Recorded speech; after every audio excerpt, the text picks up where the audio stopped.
मिलादुन्नबी की महफिल है। मैं आपसे एक सवाल करना चाहता हूं कि आप मिलादुन्नबी क्यों मनाते हैं? बोलिए भाई, क्यों मनाते हैं आप? इस वक्त दुनिया में 156 मुल्कों में जश्न ईद मिलादुन्नबी मनाया जा रहा है। सुभान अल्लाह, सुभान अल्लाह। बहुत तहकीक के साथ हम बोल रहे हैं, ऐसा नहीं है कि बस मुंह में आया 156 बोल दिया। सबूत यह है कि खुद आज से तकरीबन 3-4 साल 5 साल के करीब होता आ रहा है कि हमने 3 डीवीडियां, उस वक्त डीवीडियों का दौर चलता था, आजकल तो इंटरनेट का दौर आ गया, डीवीडियां बन हो गई। उस वक्त 3 डीवीडियां हमने सिर्फ इस ताल्लुक से निकाली थी। उसके अंदर हमने दुनिया के कहाँ किन किन ममालिक में, किन किन मुल्कों में जुलूस निकाले जाते हैं, नबी का मिलाद मनाया जाता है, उसको जमा किया था। तो कुल 156 कंट्री के जुलूस को हमने उसमें डाला था 3 डीवीडियो में। तो पूरी दुनिया में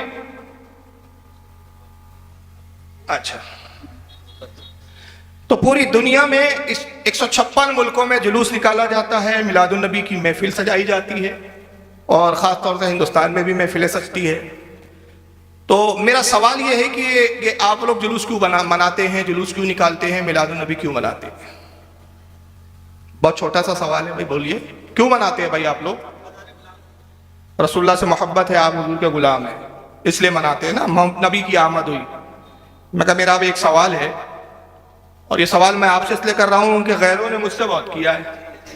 यही सवाल पूछ पूछ के वो थक गए और हम जवाब देते देते थक गए। अगर समझ में ना उनके कुछ आया और हम उनको समझा नहीं पाए, तो चलो मैंने सोचा आज कम से कम इस मजमे पे ट्राई करते, ये समझ जाए। वो तो समझ नहीं पा रहे बेचारे, खत्म अल्लाह अला कुलूबिहिम की मंजिल पर है वो लोग। तो भाई सवाल उन्होंने हमसे कि बार बार पूछा कि आप मिलादुन्नबी मनाते हैं, क्यों मनाते हैं? साहबा ने मनाया क्या? क्या अल्लाह के रसूल सल्लल्लाहु अलैहि वसल्लम ने आपको हुक्म दिया? एक कोई हदीस ऐसी आप दिखा दो, एक कोई ऐसी हदीस जिसमें हुजूर ने कहा हो, ऐ लोगों मेरा मिलाद मनाओ, मेरी पैदाइश का दिन मनाओ। एक कोई ऐसी हदीस बता दो। तो हम बड़े परेशान हुए और तलाश किया, तो हमको ऐसी एक हदीस नहीं मिली। मैं साफ कह दूं भाई, क्योंकि अगर ऐसी कोई एक हदीस मिल जाती कि हुजूर जिसमें खुद कहते कि मेरा मिलाद मनाओ, तो फिर ये मिलाद मनाना सुन्नत हो जाता। हम मुस्तहब कहते हैं, सुन्नत तो कहते नहीं, बल्कि सुन्नत नहीं, मैं कहता हूं फर्ज हो जाता। बेशक क्योंकि अल्लाह अपने हबीब की शान बयान करते हुए फरमाता है कि मेरा हबीब ये है कि हराम को जो है वो खुद ये भी हराम फरमाता है और हलाल को, चीजों को तुम पर हलाल करता है। तो हुजूर को चीजों को हलाल करने का भी इख्तियार और चीजों को हराम करने का भी इख्तियार। तो हुजूर का हराम करदा भी वैसे ही हराम जैसे अल्लाह का हराम करदा हराम, हुजूर का हलाल करदा ऐसे ही हलाल जैसे अल्लाह का हलाल करदा हलाल। तो अगर हुजूर कह देते मेरा मिलाद मनाओ, तो मिलाद फिर मुस्तहब नहीं होता बल्कि फर्ज होता या सुन्नत होता। हमारे किसी आलिम ने नहीं कहा यह फर्ज है, सुन्नत भी नहीं कहते हम, लेकिन फिर क्यों मनाते हैं? तो हमने कहा चलो नबी ने तो कहा नहीं, जरा साहबा की तरफ जाएं और देखें कि साहबा का मामला क्या था। सुभान अल्लाह, सुभान। भाई जाहिर सी बात है कि जिसकी पैदाइश होती है तो पूरा घर, एक पूरा माहौल खुश होता है उसकी पैदाइश के दिन। तो रसूलुल्लाह सल्लल्लाहु अलैहि वसल्लम जब तशरीफ लाए तो फिर क्या माहौल क्या था? खुशियां कौन मना रहे थे? और नबी ने तो हुक्म दिया नहीं था। फिर जब नबी ने हुक्म नहीं दिया तो फिर ये मिलाद मनाया कि नहीं मनाया साहबा ने? जरा हमने सोचा चलो साहबा की सीरत को खंगालते हैं। तो साहबा की सीरत को जब हमने देखा तो हमने कुछ ऐसी चीजें नजर आई कि हमने देखा कि रसूलुल्लाह इसका हुक्म नहीं देते थे, मगर साहबा करते थे ये काम। मिसाल के तौर पे आप सही बुखारी देखें, सारी मोतबर किताबों के हवाले दे रहा हूं। सही बुखारी उठाएं आप, किताबुल वुजू है, और ये हदीस और भी किताबों में आई है, मैं आगे बयान करता हूँ। किताबुल वुजू, और बाब का नाम है, जो इमाम बुखारी बाब लाए हैं, बाब का नाम है अल बुज़ाकी वल मुखाती वन नहवी फी सौब, यानी अपने कपड़ों के ऊपर थूक और रीत को ले लेना। थूक तो समझता है आपको, थूक तो सब जानते हैं। अब रीत शायद बहुत सारे लोग नहीं समझेंगे। जो नाक में जो गलासत होती है उसको क्या कहते हैं? रीत। हमारे महाराष्ट्र में उसको बोलते हैं सेमोड़। आप क्या बोलते हैं? अरे नाक तो इसको बोलते हैं, उसमें जो अंदर रहता है वो गलासा गीली गीली, रेड बोलते हैं। रेड यानी लाल। अरे ये अजीब जुमला यार, रेड बोलते हैं आप क्या? चलो रेड, अच्छा रीट, रीट है उसका, रीट नाम है, रेड उसको थोड़ा सा बिगाड़ दिया आपने। तस्गीर कर दी मतलब उसको। अच्छा अच्छा, तस्गीरन बोलते हैं, चलिए ठीक है। तो जो भी आप बोलते हैं इसको रीत बोलते हैं। तो रीत जो है ये अच्छी चीज है कि गलत चीज है, ये बुरी चीज है? किसी के कपड़े पे गिर जाए तो बाजू वाला ये लिए और आपके कपड़े पे फेंक दे तो आप क्या करेंगे? बोलेंगे बहुत अच्छे, और डाल दो थोड़ा सा। कपड़े पे आपके कोई थूक दे तो आप क्या करेंगे? झगड़ा लड़ लेंगे ना। मगर इमाम बुखारी एक बाप कायम कर रहे हैं। इमाम बुखारी बरेली का कोई मौलाना नहीं कि शिकायत करो। इमाम बुखारी जो सबसे पहले बरेलवी है, वो बाप कायम कर रहे किताब सलात में, और उर्वा से रिवायत करते हैं। ये उर्वा जो बाद में मोमिन हुए उस वक्त कुफ्र की हालत में थे। और हजरत उर्वा और मिसवर एक साहबी है, और एक है मरवान, ये तीन लोग मिलकर रिवायत करते हैं। इमाम बुखारी इन तीन लोगों से रिवायत लाते हैं कि हुजूर सल्लल्लाहु अलैहि वसल्लम सुलह हुदैबिया के मौके पर जब तशरीफ फरमा थे, सुलह हुदैबिया वाक़ हुई, मुशरिकीन और रसूलुल्लाह के दरमियान में, मुसलमानों के दरमियान में कुछ बातों को लेकर मुआहिदा हुआ। तो उर्वा मुशरिकीन की तरफ से नुमाइंदा बन के आए, हालत कुफ्र में थे।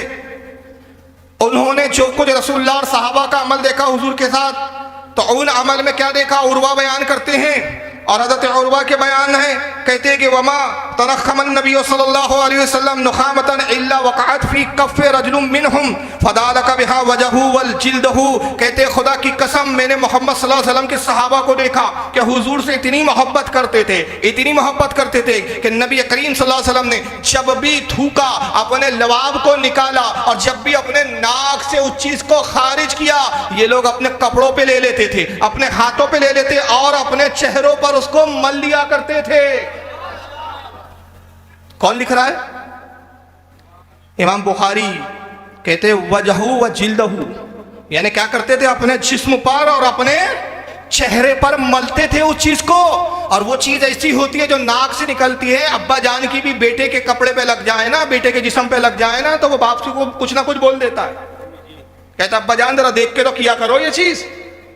मगर सहाबा इकराम की इश्क मोहब्बत का आलम देखो, नबी पाक अपने दस्ते मुबारक से निकाल रहे हैं, धोखे से फेंका नहीं है हुजूर ने, कसदन निकाला है। और निकाल के जब आप जमीन की तरफ उसको डाल रहे हैं, सहाबा जमीन पर उस चीज को, नाक की रीत को आने नहीं देते, बल्कि सहाबा इकराम अपने हथेलियों पर लेते, अपने चेहरे पर मलते और अपने हथे जो जिस्म पे मलते हैं। मिलादुन नबी के बारे में सवाल करने वालों, तुम कहते हो कि नबी ने हुक्म दिया क्या? मैं बुखारी की हदीस पेश करके तुमसे सवाल करता हूं, अगर सच्चे हो तो एक ऐसी हदीस दिखा दो, क्या नबी ने कहा कि जब मैं थूकूं तो जिस्म पे मल लेना, जब मैं नाक से निकालूं तो जिस्म और चेहरे पे मल लेना? एक हदीस हो तो दिखाओ। नहीं है ऐसी कोई हदीस। नबी ने कभी नहीं कहा कि देखो मैं अपना लुआब निकालूं तो उसको अपने हाथ हथेलियों पर लो, मैं अपने नाक से रीत निकालूं तो उसको अपने जिस्म पे मल लो, हुजूर ने नहीं कहा। फिर इसे मैं इस हदीस को इमाम अहमद इब्न हंबल भी लाए अपनी मुस्नद के अंदर, हदीस नंबर है 18,928। इमाम इब्न हिब्बान भी अपनी सही में इस हदीस को लाए, हदीस नंबर 4,872। और भी मुहद्दिसीन ने लिखा। तो पता चला कि सहाबा इकराम हर अमल के लिए रसूलुल्लाह की इजाज़त का इंतज़ार नहीं करते थे, बल्कि मोहब्बत का तकाजा था कि मोहब्बत में जो कुछ वो कर गुजरते वही खुद दलील बन जाता था। और इससे एक बात पता चली कि इजहार मोहब्बत के लिए दलील की हाजत नहीं है जी। इजहार मोहब्बत के लिए दलील की हाजत। इंसान अपने बच्चे से मोहब्बत करता है, बच्चा कहता है अब्बा जान चॉकलेट चाहिए, तो ऐसा नहीं होता कि वो मौलाना के पास आके दलील पूछे कि भाई मैं अपने बच्चे से मोहब्बत करता हूँ, आज बच्चे ने चॉकलेट मांगा है, कैबरेट की चॉकलेट मांगा है, मौलाना साहब जरा किताब खोल के बताइए, दलील दीजिए कि बच्चे को चॉकलेट दे सकते हैं या नहीं। बेगम साहिबा ने मोहब्बत के इजहार के लिए शुगर साहब को बुलाया, और रात के 2 बजे बुलाया, इशारों में बोल रहा हूँ। तो मैंने आज तक किसी वहाबी मौलवी को भी नहीं देखा कि उसने किताब खोली और कहा बेगम रुकिए, रात के 2 बजे बीवी के पास जाना जायज़ है या नहीं, पहले देख लो दलील। इजहार मोहब्बत के लिए दलील की जरूरत नहीं पड़ती। आइए एक और सहाबी का हवाला सुनते चले। इस हदीस को भी इमाम बुखारी लाए अपनी किताब तारीखुल कबीर के अंदर। इमाम बुखारी लिख रहे हैं, देख लें कितने बड़े बरेलवी थे। इमाम बुखारी तारीखुल कबीर जिल्द नंबर 4 सफ़ा नंबर 177 हदीस नंबर 2403 पर लाए, और इस हदीस को इमाम हाकिम भी लाए अपनी अल मुस्तदरक में जिल्द नंबर 3 सफ़ा 590 हदीस नंबर 6181। इमाम तबरानी भी इस हदीस को लाए। अभी हदीस में आगे बयान कर रहा हूँ, पहले हवाले सुन ले कितनी किताबों में है ये। ये हदीस इमाम तबरानी भी मौजमुल कबीर में लाए हैं, हदीस नंबर 6746। इमाम काजी एयाज अपनी किताब अशिफा में लाए हैं, जिल्दो सफ़ा 56 के ऊपर। एक साहबी रसूल है हज़रत अबू महज़रा। हज़रत अबू महज़रा के बारे में सहाबा इकराम कहते हैं कि भी जलील क़द्र साहबी है कि अबू महज़रा जब वुज़ू करते जी तो अपने इमामी को खोल के रख देते मसा करने के लिए, या गुस्ल करते और गुस्ल करके जब बाहर आते तो एक बालों की बीच में एक बहुत मोटी सी लड़ थी जिसको वो गूंद कर बांधा करते थे। वुज़ू के वक्त वो खुल जाती, नहाने के लिए उसको खोल देते, तो वो जब खोलते तो वो बालों की लट इतनी लंबी थी कि जो घुटने तक आती थी। कहाँ तक आते थे वो बाल? घुटने तक, इतने लंबे बाल थे वो। जबकि एक दूसरी जगह अल्लाह के रसूल की हदीस है, अल्लाह की लानत उस शख्स पर जो औरत की मुशाबहत करे, जी बेशक, और अल्लाह की लानत उस औरत पर जो मर्द की मुशाबहत करे। मुझे बताइए, ये लंबे बाल रखना ये औरत का फैशन है या मर्दों का फैशन है? औरत का है ना, औरत का। लेकिन ये मर्द होकर औरतों की तरह लंबे बाल रखते थे। तो बास ताबईन इकराम ने उनसे पूछा, अय अबू महजूरा, अय अबू महजूरा, ये बताइए कि ये बाल आप कटाते क्यों नहीं है, इतने लंबे क्यों रखा है आपने? क्या आपको रसूलुल्लाह की वो हदीस नहीं मालूम कि आका ने कहा, सरकार ने फरमाया औरतों की तरह मुशाबहत न करो? तो हज़रत अबू महजूरा रज़ियल्लाहु ताला अन्हु फरमाते हैं, तुम्हें नहीं मालूम इस बाल की अज़मत क्या है? मामला ये है कि जब मैं छोटा था तो मेरी वालदा रसूलुल्लाह की खिदमत में मुझे ले गई और अर्ज़ किया, अल्लाह के नबी मेरे बेटे के लिए दुआ फरमाइए। आका ने मोहब्बत और शफ़क़त में दुआ भी की, और दुआ के साथ साथ शफ़क़त में मेरे सर के इस हिस्से पर अपने दस्ते मुबारक को, अपने हाथ को फेरा। जिस बालों पर नबी का हाथ लग गया, मेरी माँ ने मुझे काटने ना दिया। अब मैं जब जवान बड़ा हुआ, मैंने भी उन बालों को काटना गवारा ना किया, इसलिए कि मुझे हया आती है। जिन बालों पर नबी का दस्ते मुबारक लग गया हो उसको काट कर मैं नालों और गडरों में बहा दूं, मुझे हया आती है, इसलिए कि वो बाल है जिस पर नबी का दस्ते मुबारक लगा। सुभान अल्लाह, नारे तकबीर, नारे रिसालत, मसलके आला हजरत, जश्न ईद मिलादुन नबी जिंदाबाद। एक हदीस कोई दिखा सकता है इमाम बुखारी जैसे मुहद्दिस को नहीं दिख रही थी कि ये तो बिदअत है? इससे बड़ी बिदअत क्या होंगी कि जहां ममानियत मौजूद है, ये ममानियत के खिलाफ शरा काम हो रहा है। नबी मर्दों को औरतों की तरह फैशन इख्तियार करने से मना कर रहे हैं, और अबू महजूरा रज़ियल्लाहु ताला अन्हु बाल रखे हुए हैं औरतों की तरह। इमाम बुखारी जैसा, इमाम हाकिम जैसा, इमाम तबरानी जैसा, इमाम काजी अयाज जैसे जलील क़द्र मुहद्दिसीन इस हदीस को नकल कर रहे हैं। सहाबा इकराम इस पर एतराज़ नहीं कर रहे, जबकि कोई माइका लाल में जिम्मेदारी से कहता हूँ, एक हदीस मुझे ऐसी दिखा दे कि अल्लाह के नबी ने फरमाया, देखो जिन बालों पर मेरा हाथ लग जाए उसको काटना मत, उसको फेंकना मत। कोई हदीस नहीं मिलती आपको, कोई नबी का हुक्म नहीं मिलता, मगर ये सहाबा इकराम, ये सहाबी की मोहब्बत है कि जिन बालों पर नबी ने अपना दस्ते मुबारक रख दिया वो बाल अब मुतबर्रिक हो गए। तो जिसको नबी छू दे वो चीज़ उनके लिए तबर्रुक बन जाती है। जो चीज़ खुद नबी के से वाबस्ता हो, जो खुद नबी के जिस्म का हिस्सा हो, वो इंसानों के लिए और मोमिनों के लिए कितना बड़ा तबर्रुक बनेगी। बेशक बेशक, वाह सुभान। खुद नबी पाक सल्लल्लाहु अलैहि वसल्लम का मुँह मुबारक का आलम क्या होगा? आज ये एतराज करते हैं कि रसूलुल्लाह के मुँह मुबारक की ज़ियारत क्यों करते हो तुम? आइए एक और हदीस सुने, इसको इमाम इब्न हजर अस्कलानी रहमतुल्लाह अलैह, ये ऐसे एक मुहद्दिस है जिन पर सबका इत्तेफाक है। इनको उलमा देवबंद भी मानते हैं, नाम नेहाद अहले हदीस गैर मुकल्लिदीन भी इनको मानते हैं। अल्हम्दुलिल्लाह हम बरेलवी भी इन पर इत्तेमाद करते हैं। इमाम इब्न हजर अस्कलानी अपनी मशहूर ज़माना किताब इसाबा फी तमीज़ुस सहाबा सफ़ा नंबर 72 पर, रिजाल नंबर 275 पर फरमाते हैं कि एक जलील क़द्र ताबई है हज़रत साबित बुनानी, ताबई है, शागिर्द है जलील क़द्र सहाबी हज़रत अनस इब्न मालिक की। और अनस इब्न मालिक वो सहाबी है जो रसूलुल्लाह की सोहबत में 10 साल रहे, 10 साल हुजूर की खिदमत में रहे। जब हज़रत अनस का इंतकाल हुआ, अपने शागिर्द साबित बुनानी को बुलाया, अब बुला के कहा, ऐ साबित बुनानी सुनो, मेरी एक वसीयत है, मेरा बस अब इंतकाल का वक्त करीब है। का उस्ताद मोहतरम बताएं क्या वसीयत है? फरमाया वसीयत यह है कि वो फुला जगह एक डिब्बी रखी हुई है, उसको ले आओ। एक छोटी सी चांदी की डिब्बी थी, वो ले आए उनके शागिर्द साबित बुनानी। खोला तो उसमें चंद बाल शरीफ थे, बाल। सुभान अल्लाह। कहा उस्ताद मोहतरम अनस इब्न मालिक साहब ये रसूल, ये कैसे बाल है? कहा ये रसूलुल्लाह के मुँह मुबारक है, सरकार के दाढ़ी शरीफ के बाल है जो मैंने चुन लिए थे। और साबित बुनानी, मेरी वसीयत ये है कि जब मेरा इंतकाल हो जाए तो इन बालों को मेरी ज़बान के नीचे रख देना। इसलिए कि मैं गुमान करता हूं कि जब तुम मुझे कब्र में रखकर अल्लाह के भरोसे छोड़कर चले जाओगे और कब्र में जब फरिश्ते आएंगे और कहेंगे कि मन रब्बो का, मैं जवाब देने के लिए अपने मुंह को खोलूंगा, उन्हें रसूलुल्लाह के मुंह मुबारक नजर आएंगे, तो मैं गुमान करता हूं कि शायद वो फिर मुझसे दूसरा सवाल ही ना करे और नबी के बालों की बरकत से मुझे बख्श दिया जाए। सुभान अल्लाह, सुभान अल्लाह।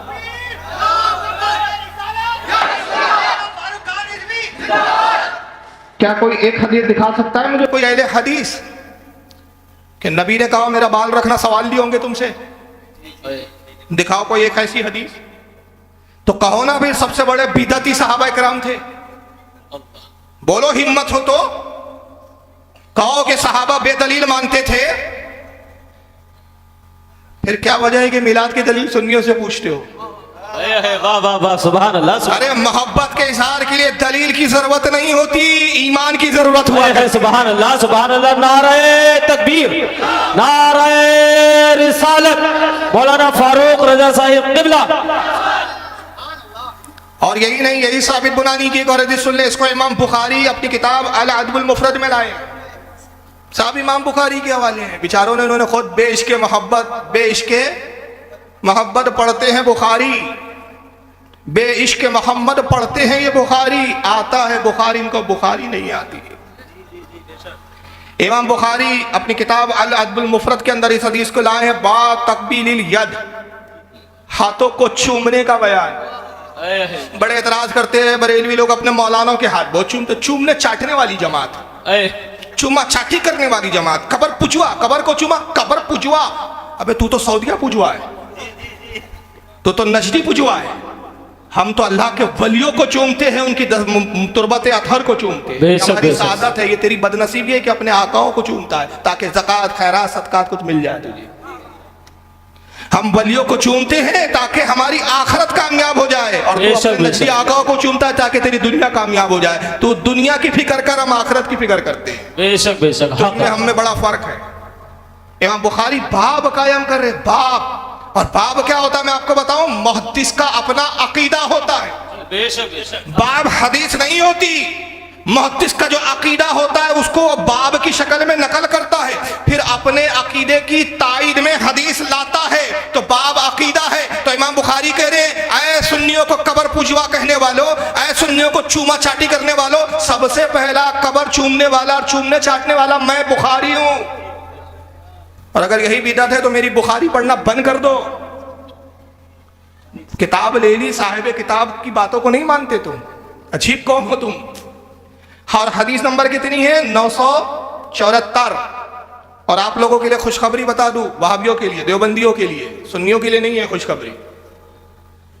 आपको कौन सी खुशखबरी? खुशखबरी है कि मैं कल भी रुका हुआ हूं, तो जिसको जो सवाल करना है मेरी क़यामगाह पर आए, और मेरे मेज़बान जो जनाब कासिम साहब है, अल्लाह ताला उनको जन्नत नसीब फरमाए, उनके घर में रिस्क में कारोबार अता फरमाए, तरक्की अता फरमाए।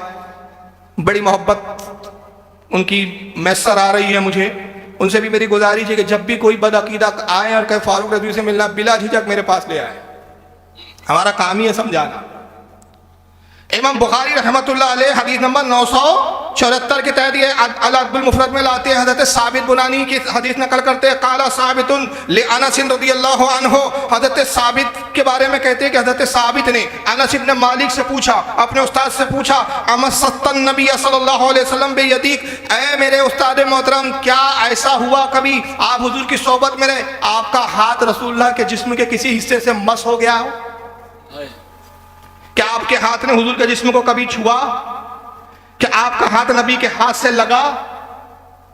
क्या आपका दस्ते मुबारक, आपका हाथ हुजूर के दस्ते मुबारक को मस हुआ? ऐसा कभी हुआ? काला नाम, हज़रत अनस ने कहा हाँ हुआ है, मैं तो हुजूर का सहाबी था, हुजूर की खिदमत में रहता था, बारहा ऐसा हुआ कि मेरा जिस्म हुजूर के जिस्म से मस हुआ, मेरा हाथ रसूलुल्लाह के दस्ते मुबारक से लगा, फ़क़ब्बलहा, जैसे ही साबित बुनानी ने ये सुना, हज़रत अनस के हाथ को चूम लिया। सुभान अल्लाह, सुभान। तो हमने कहा कि इन्होंने रसूल के हाथ को तो नहीं चूमा, अनस के हाथ को चूमा। और हज़रत अनस के हाथ को क्यों चूमा? उस्ताद होने की हैसियत से नहीं चूमा, बुजुर्ग होने की हैसियत से नहीं चूमा, इसलिए चूमा कि इस हाथ को रसूलुल्लाह के दस्ते मुबारक से निस्बत हो गई है। तो पता चला ताबई और सहाबी वो थे जो निस्बतों को देखा करते थे, दलीलों को नहीं देखा करते। सुभान अल्लाह, सुभान अल्लाह, बहुत। और हम भी निस्बतों को देखते हैं। जिंदाबाद। दलीलें तो बहुत है हमारे पास मिलाद की, और इसलिए दलीलें हैं कि एक दो नहीं, हर जमाने में मिलादुन नबी पर इमामों ने बड़ी बड़ी किताबें लिखी है, बेशक दलीलों की अंबार है।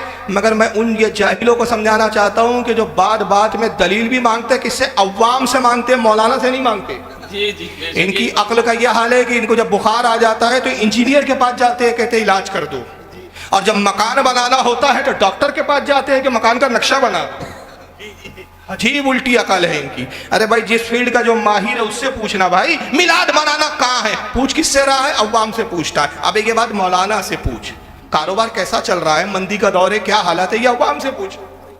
मौलाना से कारोबार पूछता है, बेचारे मौलाना को कारोबार की कोई पता नहीं, वो अपने मदरसे मस्जिद में लगे हैं। मौलाना से कारोबार क्या, और मौलाना क्या चल रहा है आजकल, बेचारा मौलाना क्या बताएगा। मौलाना से हदीस पूछ, और क्या चल रहा है आजकल वो अव्वाम से पूछ। तो अव्वाम से मसला पूछता है, मौलाना से हालचाल पूछता है। अजीब उल्टी अकल है इसकी। अब आइए और देख ले, मैं दो चार एक और हदीस पेश कर देता हूं। बोर तो नहीं हो रहे ना? मैं 4 घंटे बोलूंगा, अगर आप सुनेंगे तो प्रॉब्लम नहीं है मुझे, मैं थकता नहीं हूं। मैं वाबियों को थकाता हूं, मैं नहीं थकता। और क्यों नहीं थकता? बरेली के विटामिन मिलते हैं, बरेली से टॉनिक। वाह वाह वाह। रजा का नाम ले लो, सारी थकावट दूर हो जाती है। बेशक बेशक। और रजा का नाम वहाबी के सामने ले लो, जितना फ्रेश हो उतना मनूस हो जाता है। ये तासीर नाम है रजा की। हज़रत इमाम मोहम्मद इब्न साद तब इंतकाल हुआ 230 हिजरी में। अभी कौन सा चल रहा है? 1400, मोटा मोटा चलिए, 1441। 1200 साल पहले के मुहद्दिस। तुम कहते हो ना ये अकीदे बरेलियों के नहीं, ये मुहद्दिसीन के, इमामों के अकीदे हैं। 1200 साल पहले के मुहद्दिस इमाम मोहम्मद इब्न साद, उनकी बड़ी मशहूर ज़माना किताब है अत-तबकातुल कुबरा। तबकातुल कुबरा के अंदर ये हदीस लिखते हैं। फिर इसको बहुत सारे मुहद्दिसीन ने लिखा, उसके हवाले में आगे दे दूंगा 1-2 किताबों के। मेरे पास यहाँ बहुत सारे हवाले होते हैं, लेकिन चंद मैं दे देता हूँ, क्योंकि सुन्नियों के लिए एक ही हवाला काफी होता है। वो तो वहाबियों पे बोझ लाता हूँ मैं, ये ले, ये भी संभाल, ये भी संभाल, ये भी संभाल। देखता हूँ कितनों का इनकार करता है तू। जितनों का इनकार करेगा, तेरी पोल खुलेंगी, पता चलेगा तेरा अकीदा वो है जो 1400 साल में किसी का नहीं है। तूने 1400 साल के सबका इनकार कर दिया, तो तू नया है। इसलिए मैं इतने हवाले देता हूं, वरना सुन्नियों के लिए तो एक ही हवाला काफी होता है। हज़रत इब्राहिम बिन अब्दुर्रहमान बिन अल-कारी, इनसे इमाम इब्न साद रिवायत करते हैं, और वो अपना खुद का एक देखा हुआ अमल, एक देखा हुआ वाक़या बयान करते हैं। और बारहा का ये वाक़या, ये ताबई जलील क़द्र हज़रत इब्राहिम बिन अब्दुर्रहमान बिन अल-कारी, वो क्या बयान करते हैं? कहते अन्नहु नज़रा इला इब्न उमर वदआ यदहु अला मक़दिन नबी सल्लल्लाहु अलैहि वसल्लम मिनल मिंबर सुम्मा वदआ अला वजही। कहते हैं कि मैंने बारहा कई बार अब्दुल्ला इब्न उमर, सहाबी रसूल अब्दुल्ला इब्न उमर, फारूक आज़म खलीफा दुआम के साहबजादे और रसूलुल्लाह के जलील क़द्र सहाबी, कहते मैंने उनको अक्सर देखा कि जब वो आते मस्जिद नबवी के अंदर तो रसूलुल्लाह सल्लल्लाहु अलैहि वसल्लम की कब्र पर हाजिर होते। बड़ी तवील हदीस है। और फिर आखिरी हिस्सा बयान करते हैं कि हुजूर की ज़ियारत के बाद अन्नहु नज़रा, कि मैंने ये भी देखा, इला इब्न उमर, कि मैंने हज़रत अब्दुल्ला इब्न उमर को देखा कि फिर हुजूर के मिंबर के पास आते, वदआ यदहु अला मक़दिन नबी सल्लल्लाहु अलैहि वसल्लम मिनल मिंबर, तो मिंबर पर जहां नबी तशरीफ रखते थे उस मिंबर पे अपने हाथों को फैलाते थे। सुम्मा वदहा, अपने हाथों को फेरते थे, अला वजही, और फिर उसके बाद अपने उस हाथ को अपने चेहरों पर, बदन पर मलना शुरू कर देते। सुभान अल्लाह सुभान अल्लाह। नारे तकबीर, नारे रिसालत, मसलके आला हजरत मौलाना फारूक रज़वी साहिब क़िबला। क्यों अपने चेहरे पर उन हाथों को मलते हैं? क्यों उस मिंबर पे हाथ फेर रहे हैं? कह दो ना ये मिंबर पुजवा है। कबर चूमा तो कबर पुजवा हो गया, इन्होंने मिंबर चूमा तो मिंबर पुजवा नहीं हुए। और क्यों चूम रहे हैं? वजह बताई खुद ताबई ने कि उनके चूमने की वजह कि वो जगह जिस पर नबी बैठे, कुछ देर बैठे, अब नबी की वहां जिस्म मुबारक तो मौजूद नहीं है, तो जहां नबी कुछ देर बैठ जाए सहाबी के नजदीक, वो जगह चूमने के लायक है। तो जहां नबी हमा वक्त मौजूद हो, वो कब्र मुबारक कितने चूमने के लायक हो। सुभान अल्लाह सुभान अल्लाह। क्या रसूलुल्लाह की एक हदीस दिखा सकता है कोई अहले हदीस? फिर वही बात घूम कर आई। अल्लाह के नबी ने कहा था मेरे मिंबर को चूमना, चाटना। देखो जहां मैं बैठ जाऊं उस जगह को चूमना बहुत बड़ा सवाब मिलेगा। एक हदीस दिखा दो, सिर्फ एक हदीस नहीं है। और जैसे कहा कि इसके हवाले और भी सुन लीजिए, इमाम इब्न हिब्बान ने इसको अपनी अस्सिकात किताब के अंदर लाया है। 354 हिजरी में इनका इंतकाल हुआ। ये सब कई सौ साल पहले के मुहद्दिसीन है। जिल्द नंबर 4 सफ़ा 11 अस्सिकात उनकी किताब। इमाम काजी अयाद लाए हैं इसको अशिफा अपनी किताब जिल्द नंबर 2 सफ़ा 97 पे इनका इंतकाल 544 हिजरी में हुआ। और आखिर में एक बात सुन ले, 2 बातें बस पे फिर मैं असल मौजू पर आ जाऊंगा। इमाम मालिक रदी अल्लाह तआला अन्हु का अमल क्या था? इमाम मालिक रदी अल्लाह तआला अन्हु ये मसलक के भी इमाम हैं, और बता दूं ये ऐसे पहले वाहिद मुहद्दिस है जिन्होंने हदीस की सबसे पहली किताब बाज़ाब्ता लिखी। मुअत्ता इमाम मालिक पहले मुहद्दिस है। या दूसरे लफ्जों में कह दूं कि हदीसों को किताबी शक्ल में लिखने का दस्तूर और रिवाज हजरत इमाम मालिक ने सबसे पहले कायम किया। कितने बड़े मुहद्दिस होंगे। मदीने में नंगे पैर चलते थे, चप्पल और जूता नहीं पहनते थे, सवारी पे सवार नहीं होते थे। लोगों ने पूछा इमाम मालिक, लोग हंसते हैं आप पर, कितना बड़ा वक्का इमाम नंगे पैर चलता है। जरा सोचो आप, आपकी बस्ती में कोई मौलाना नंगे पैर घूमे तो आप बोलेंगे क्या हो गया यार, मौलाना को पागल हो गए, सटिया गए, पैर में जूता चप्पल ही नहीं है। फिर अगर आप मौलाना को कहें मौलाना साहब आइए मेरी गाड़ी पे बैठ जाइए, होंडा पे बैठ जाइए, मेरी बाइक पे बैठ जाइए, मौलाना कहे नहीं नहीं मैं आपकी बाइक पे नहीं बैठूंगा भाई, मैं पैदल ही चलूंगा। आप कहेंगे अजी मौलाना गाड़ी पे भी नहीं बैठता, बोलोगे ना, पागल डिक्लेयर कर दोगे ना। लोगों का वही हाल हुआ। इमाम मालिक आप इतने बड़े वक्के इमाम, ये क्या मामला है, नंगे पैर चलते हैं, जूता चप्पल कुछ नहीं पहनते, सवारी पे सवार नहीं होते। आपने फरमाया खामोश, तुम क्या जानो मदीने का एहतराम, ये वो सरजमीन है जहां मेरे आका के कदमे मुबारक लगे हैं। मुझे हया आती है कि उस जगह को मैं जूतों और चप्पलों से रोन डालूं। सुभान अल्लाह। ये मोहब्बत थी ना। क्या दलील है उनके पास, इमाम मालिक के पास? क्या इमाम मालिक ने कोई हदीस सुनाई कि लोगों, अल्लाह के रसूल की हदीस है कि हुजूर ने कहा मदीने में नंगे पैर घूमना, अगर तुम्हारा पैर उस जगह पड़ गया कि जिस जमीन पर मेरा भी कदम लगा था तो तुम बहुत बड़े गुनाहगार, बहुत बड़े पापी हो जाओगे। एक हदीस थी कोई। इमाम मालिक के पास हदीस नहीं है, ये मोहब्बत है। पता चला इशारे मोहब्बत के लिए दलील की जरूरत नहीं, ईमान की जरूरत है। सुन्नियों के बाद चूंकि ईमान है इसलिए इज़हार मोहब्बत करते हैं, जिनके बाद ईमान ही नहीं वो इन्हीं में लगे रहते हैं, दलील कहाँ है। और फिर इमाम मालिक का अदब देखो साहब, इन्होंने तो बकौल वहाबियों के बिदत में इंतहा कर दी, इनसे बड़ा बिदती नहीं होगा फिर तो कोई, मगर मजबूरी में इनको भी इमाम मालिक कहना पड़ता है। अपनी कनीज को तैयार किया उन्होंने एक बात के लिए, और किस बात के लिए तैयार किया इसका इमाम काजी अयाद अशिफा में नकल करते हैं जिल्दो सफ़ा 45। और शाह अब्दुल अजीज मुहद्दिस देहलवी, जिनको देवबंदी भी मानते हैं, जिनको सुन्नी भी मानते हैं, जिनको अहले हदीस भी मानते हैं, शाह अब्दुल अजीज मुहद्दिस देहलवी अपनी किताब बुस्तानुल मुहद्दिसीन सफ़ा 19 पर नकल करते हैं कि अपनी कनीज को तैयार किया, और तैयार ये किया कि जब कोई सवाल करने वाला आता इमाम मालिक के बारे में पूछता तो कनीज कहती ये बताओ मसला पूछने आए हो कि रसूलुल्लाह की हदीस सुनने आए हो? कहने वाला कहता है कि मसला पूछना है। कहती बैठो, बैठक रूम में बिठा देती, ड्राइंग रूम में बिठा देती, इमाम मालिक के पास हाजिर होती। कनीज कहती आका कोई शख्स आया है, मसला पूछने आया है। इमाम मालिक फौरन उठते, उस रूम में आते, कहते शख्स बताओ क्या मसला है, क्या फतवा लेना है? हुजूर ये फतवा पूछना है, ये मसला पूछना है, आप जवाब दे देते। मगर आने वाला आता, कनीज पूछती मसला पूछने आए हो कि रसूलुल्लाह की हदीस सुनने आए हो? वो कहता रसूलुल्लाह की हदीस सुनने आया।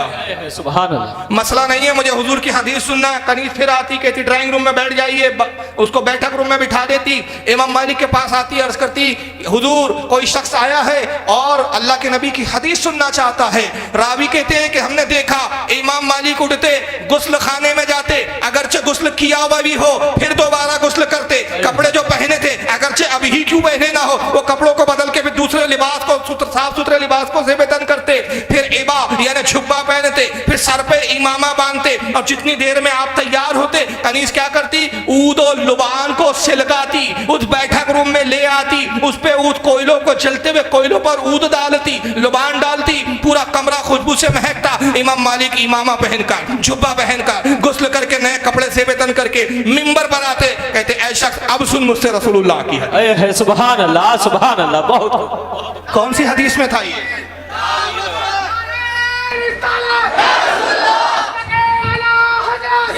अंदाजा लगाएं जो नबी की हदीस सुनाने में इतनी मोहब्बत और अदब का इजहार करे, वो नबी की कितने अदब करते होंगे, नबी से कितनी मोहब्बत करते होंगे। मगर क्या कोई अहले हदीस एक ऐसी हदीस दिखा सकता है? मैं चैलेंज करता हूँ कि इमाम मालिक के पास ही कोई एक ऐसी हदीस हो, क्या इमाम मालिक सुनो अल्लाह के नबी की हदीस आई हो कि अल्लाह के नबी ने कहा सुनो जब मेरी हदीस बयान करना तो गुस्ल करना, कपड़े बदलना, इमामा जरूर पहनना, इमामा ना हो सर पर तो हदीस मत बयान करना, और जब हदीस बयान करने जिस कमरे में आओ उस कमरे में खुशबू से उस कमरे को मुअत्तर कर देना। और एक ऐसी हदीस, ये इमाम मालिक की मोहब्बत का आलम था, और तुम्हारा आलम तो कि गटरों और नालों पर तुम हदीसें सुनाते हो।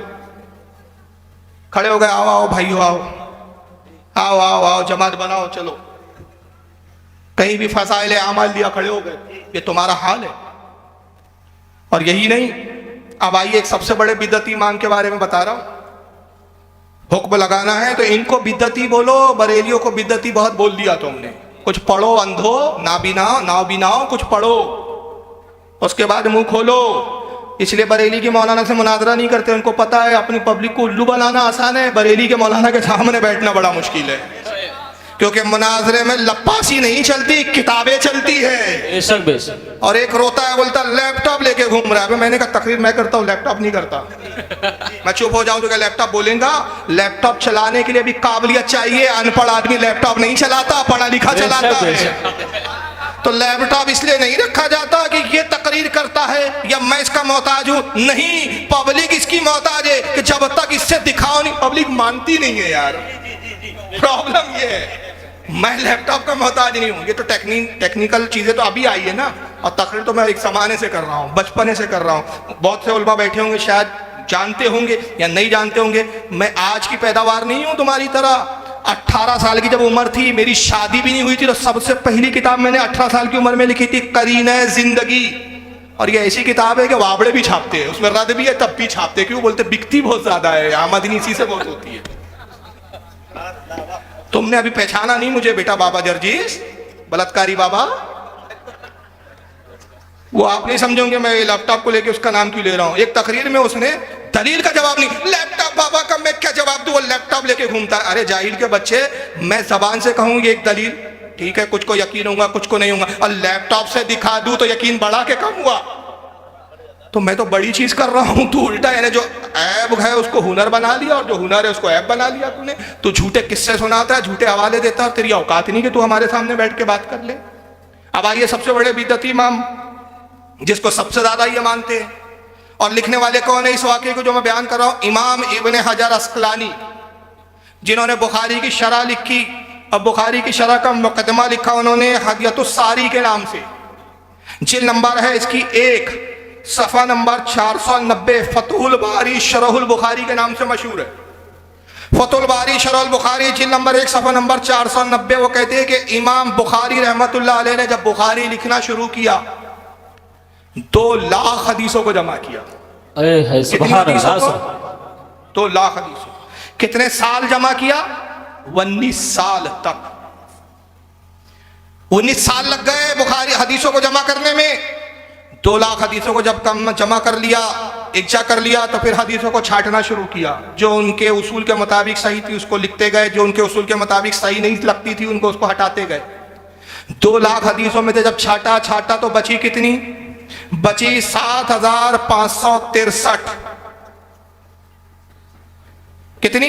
7563 हदीसें बच गई। और अगर उसको तकरार के साथ जो हदीसें आई है सही बुखारी में उसको छाटे तो और कुछ कम हो जाती है उसमें। अब जब इतनी हदीसें उनके नजदीक सही लगी, अब उन्होंने कहा इसको मैं किताब की शक्ल में लिख दूं, सहीहुल बुखारी के नाम से इसको लिखूं, जामे सही के नाम से लिखूं।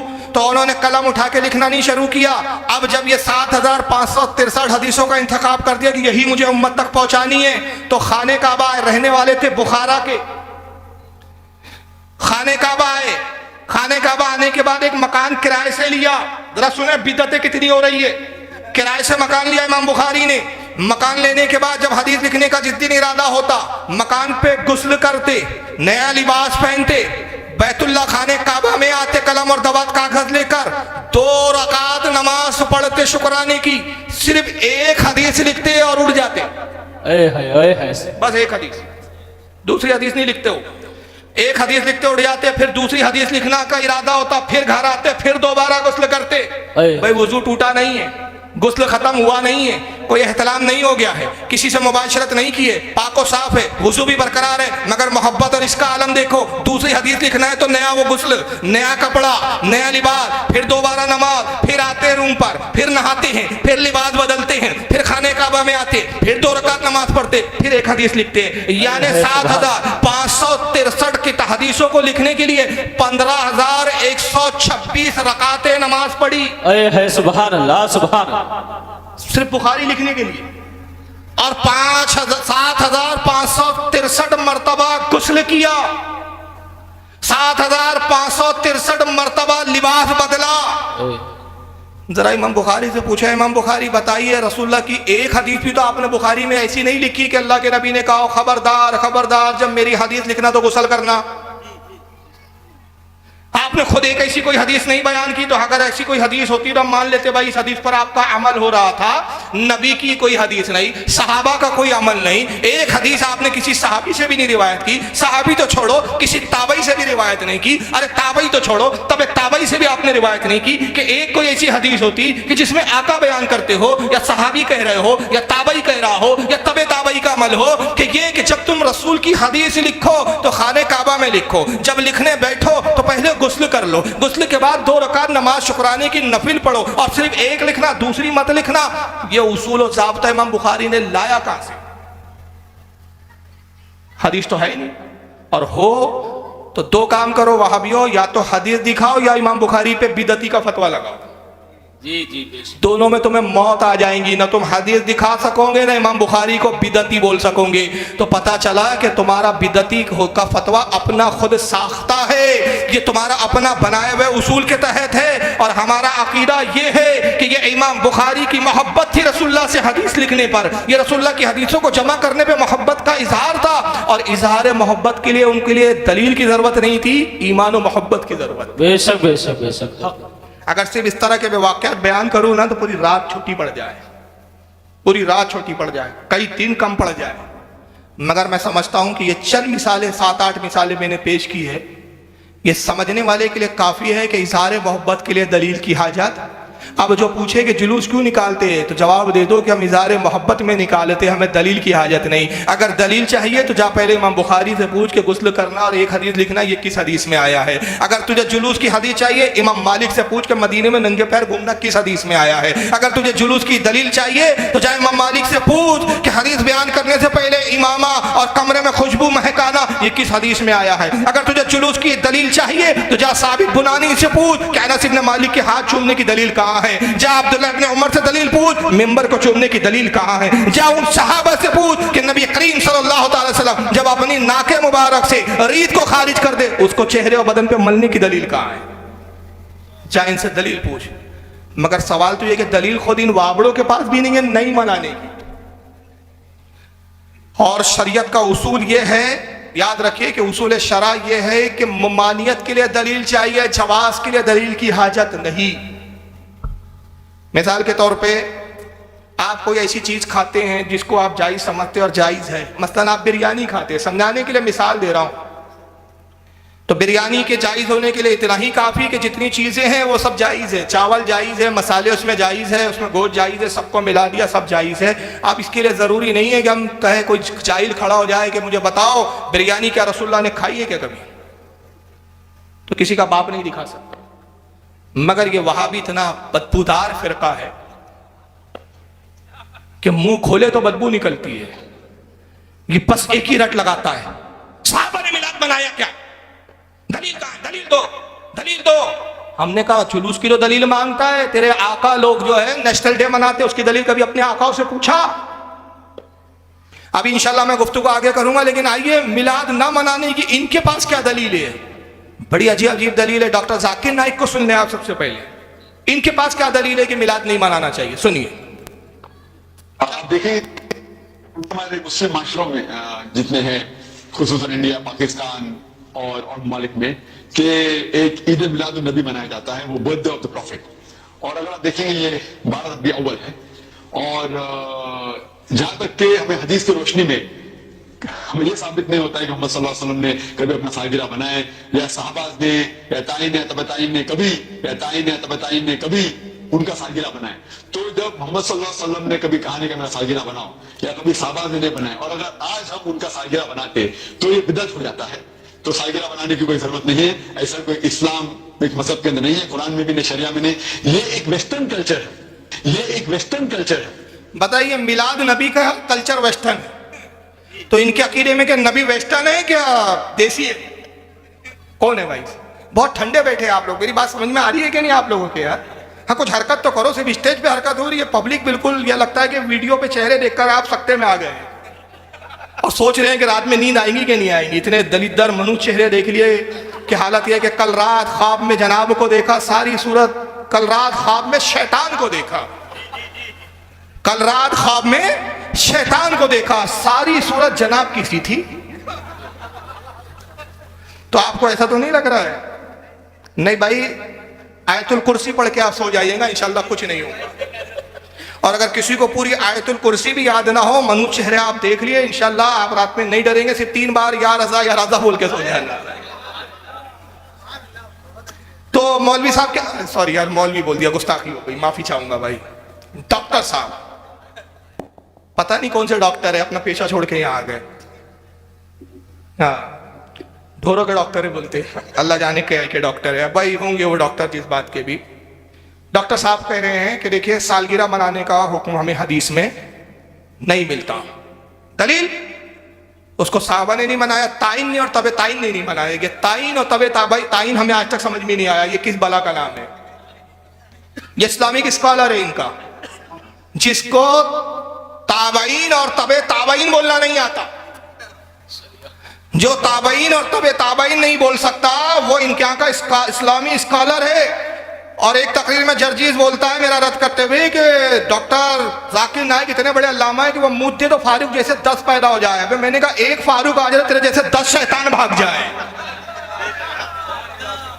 और मेरा पेशाब तो इतना अच्छा समझता हूं मैं कि कोई मुझसे कहे ना जाकिर नाइक पर कर दो, मैं कहूं नहीं, मेरा पेशाब और ज्यादा नापाक हो जाएगा।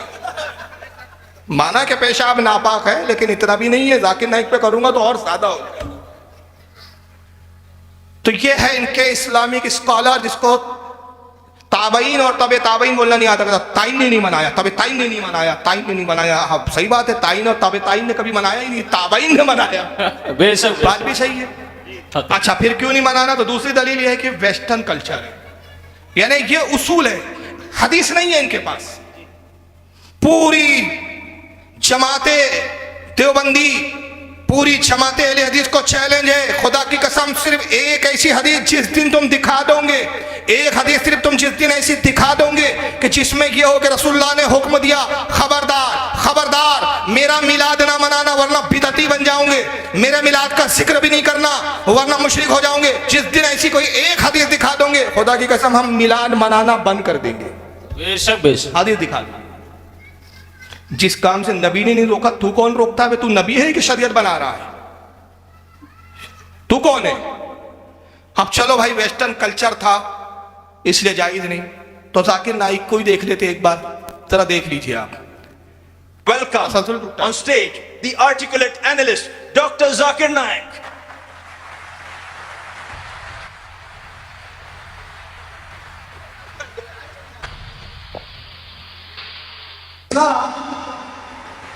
That is peace acquired by submitting over to Almighty God is the only solution for the whole of life. And worship the Creator. अल्हम्दुलिल्लाह वस्सलातु वस्सलाम। जैसा कि मैंने अर्ज किया, ख़वातीन व हज़रात, हमारी ये आज की आखिरी नशिस्त है।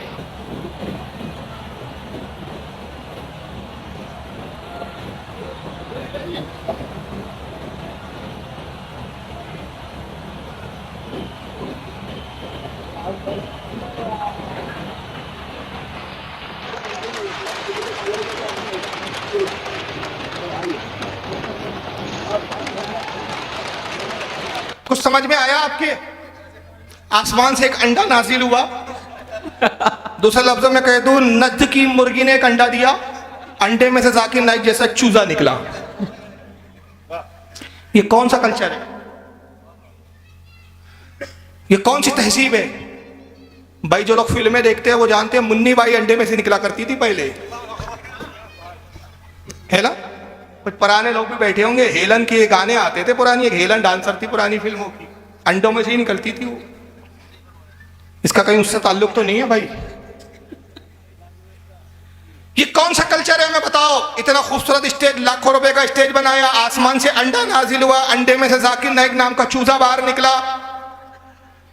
ये तकरीर दीनी है, तकरीब दीनी है, बकौल तुम्हारे इस्लाम की तबलीग के लिए तुमने ये स्टेज सजाया है। स्टेज के इस्लाम की तबलीग के लिए ये अंडों में से निकलना, आसमानों से अंडों को उतारना, ये लाइटों के साथ मुन्नी बाई की तरह आना, ये कौन सा कल्चर है? ये वेस्टर्न कल्चर है, हॉलीवुड कल्चर है, बॉलीवुड कल्चर है? कौन सा कल्चर है? हमें भी बताओ कौन सा कल्चर है?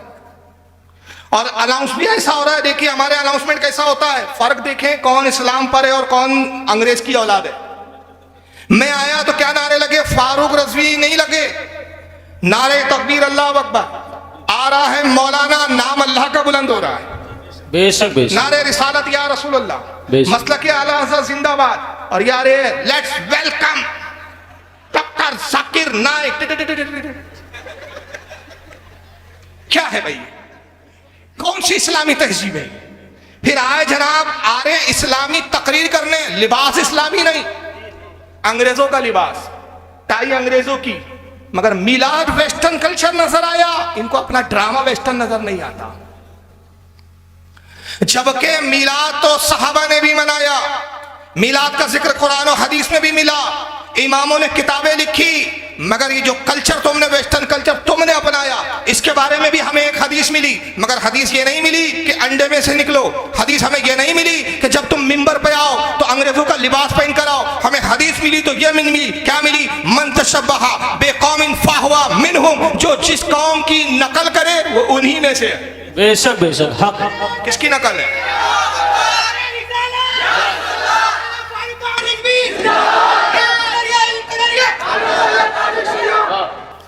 कौन सा कल्चर है भाई ये? हमें भी तो बताओ। मगर वहाबी ने सिर्फ सवाल करना सीखा है, क्योंकि इसकी पैदाइश खुद एक सवालिया निशान है, खुद इसकी पैदाइश एक सवालिया निशान है। पूरी जिंदगी सिर्फ सुन्नियों से सवाल पूछता है, ये करते हो दलील का, ये करते हो दलील का। अबे खबीर तू भी तो कभी जवाब दे कि तुम ये करते हो, उसकी दलील का है। खुदा की कसम अगर रसूलुल्लाह चाहते, मेरे आका को तो इतना इख्तियार था, अगर हुजूर इस अंदाज को पसंद करते तो अंडों में से हुजूर नहीं आते, जन्नत से सवारी और बुराक आती, आका बुराक पे सवार होकर मस्जिद नबवी में आते। बेशक बेशक, सुभान अल्लाह। नारे तकबीर, नारे रिसालत, मसलके आला हजरत, जश्न ईद मिलादुन नबी। कौन सा भाई आका के लिए? मगर आका ने सादगी को इख्तियार किया। बेशक। और दूसरा देखिए, जब हमारे उलमा आते हैं तो हम अल्लाह का नाम बुलंद करते हैं, रसूल की रिसालत का इज़हार करते हैं। जब ये नाजिल हुआ, ये बला उतरी तो तालियां बज रही थी। ये कौन सा कल्चर है? वो भी जानते रहे हिजड़ा आ गया है। इसको यही चीज पसंद है, जिसको जो पसंद है वही दो। ये है डॉक्टर जाकिर नाइक। एक साहब को और सुन लो, मर चुके हैं, इनका नाम है डॉक्टर इसरार है। इनको भी मिला से कितनी चीड़े, ये चिढ़ते चिढ़ते हम मर गए। वाला हज़रत ने कहा ना, मिटते हैं मिट जाएंगे, आधा तेरे, न मिटा है न मिटेगा कभी चर्चा तेरा। मर गए, वजूद खत्म हो गए। जरा सुनिए इनकी जज्बात और गुस्से का। मिलादुन नबी एक नई ईद हो गई है, क्या इसका हुक्म दिया मोहम्मद रसूलुल्लाह ने?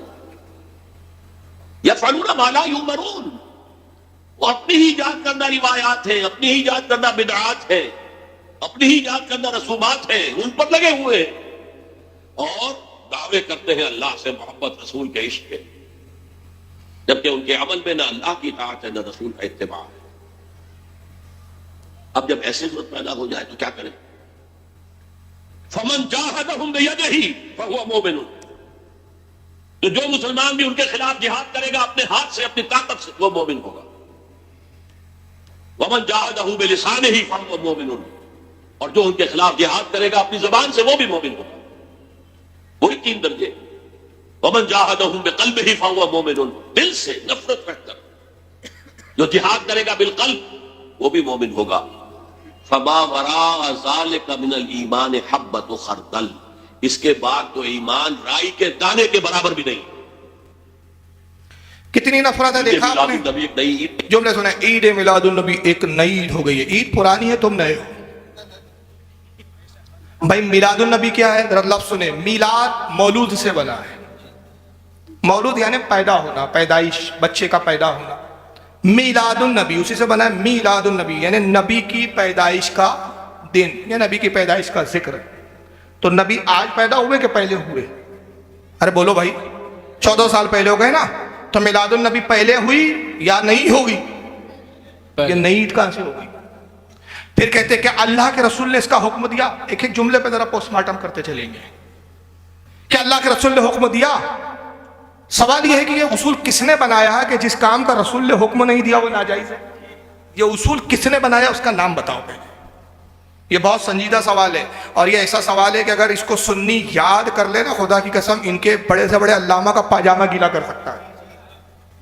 मैं बहुत जिम्मेदारी से कह रहा हूं, मेरी तकरीर का एक जुमला बहुत इंपॉर्टेंस होता है, उसको सुनने आप। जब भी कोई तुमसे पूछे ये तुम करते हो, सहाबा ने किया क्या, रसूल ने हुक्म दिया क्या, उससे पूछो जो काम सहाबा ने और रसूल ने नहीं किया, जिस काम का रसूल ने हुक्म नहीं दिया वो काम नाजायज है। ये उसूल किसने बनाया, उस शख्स का नाम बताओ जी। कौन इमाम है, कौन सा आलिम है, कौन सा बुजुर्ग है, किसने ये उसूल बनाया, उसका नाम बताओ कि जो काम नबी ने नहीं किया, जिस काम का नबी ने हुक्म नहीं दिया। याद रखिए, नबी का हुक्म ना देना नाजायज की दलील नहीं। आगे मैं इसकी दलीलों में इमामों के अकवाल पेश करूंगा, लेकिन अपनी जगह, क्योंकि आगे और भी कुछ चेहरे आपको देखने हैं डरावने, तो उनके एतबार से वो फिर वहां जवाब आ जाएंगे अपनी जगह। लेकिन अभी मैं गुफ्तगू बस उसूल बताता चलूं कि उसूल शरा यह है कि जिस काम का नबी ने हुक्म नहीं दिया या जिस काम के बारे में नबी का कोई हुक्म ना हो वो नाजायज है। ये नहीं है, नाजायज के लिए ममानियत की दलील चाहिए। बेशक। वरना मैं कुछ मिसालें देता हूं। नबी ने कुरान को किताबी शक्ल में जमा करने का हुक्म नहीं दिया, मगर ये जमा किसने किया? सबसे पहले अबू बकर सिद्दीक ने। और एक जमाने था वो कशमकश का शिकार रहे, हजरत उमर कहते रहे कुरान को जमा कर दीजिए, कुरान को जमा कर दीजिए, इसके हाफिज इंतकाल कर रहे हैं, शहीद हो रहे हैं, जंगों में जाते हैं, जिहादों में शहीद हो रहे हैं। ऐसा ना हो कि जितने हाफिज कुरान है ख़त्म हो जाए, उम्मत तक कुरान फिर पहुँचेगा नहीं, कुरान ख़त्म होगा। तो हजरत अबू बकर यही कहते रहे, सही बुखारी में मौजूद है, मैं वो काम कैसे करूँ जिस काम को रसूल ने किया नहीं। वही कशमकश थी कि नबी ने हुक्म दिया नहीं, मगर साहबा ने जब इसरार किया और बताया कि भाई नबी ने नहीं बोला, नबी ने किया नहीं, इसका मतलब अबू बकर ये थोड़ी है कि वो नाजायज है। तो अबू बकर फिर मान गए और जमा किया। और अबू बकर सिद्दीक खुद कहते हैं, उनकी रिवायत खुद आती है सही बुखारी में, कहते हैं कि उमर बार बार इसरार करते रहे, यहाँ तक कि फिर अल्लाह ने मेरे दिल में खुद बात डाल दी कि कुरान को किताबी शक्ल में जमा कर दिया जाए। सुभान अल्लाह। और जब कुरान किताबी शक्ल में जमा हुआ और लाया गया तो अबू बकर सिद्दीक ने क्या कहा था? फरमाया ये बड़ी अच्छी बिदअत है, हाज़ा नअमुल बिदा। ये बिदअत तो है लेकिन कैसी है? अच्छी है, नेमत वाली बिदअत है। पता चला बिदअत दो तरह की होती है, एक बुरी और एक अच्छी। हुजूर ने हुक्म नहीं दिया मगर अबू बकर ने किया। और आगे आए, अल्लाह के नबी सल्लल्लाहु अलैहि वसल्लम ने 2 या 3 रोज तरावी की नमाज पढ़ाई जमात से, फिर आपने तर्क कर दिया। एक हदीस कहीं नहीं मिलेंगी आपको, मैं चैलेंज करता हूं, कोई एक हदीस माइकल आल दिखा दे कि हुजूर ने कहा लोगों मेरे बाद तुम तरावी की जमात कायम कर लेना।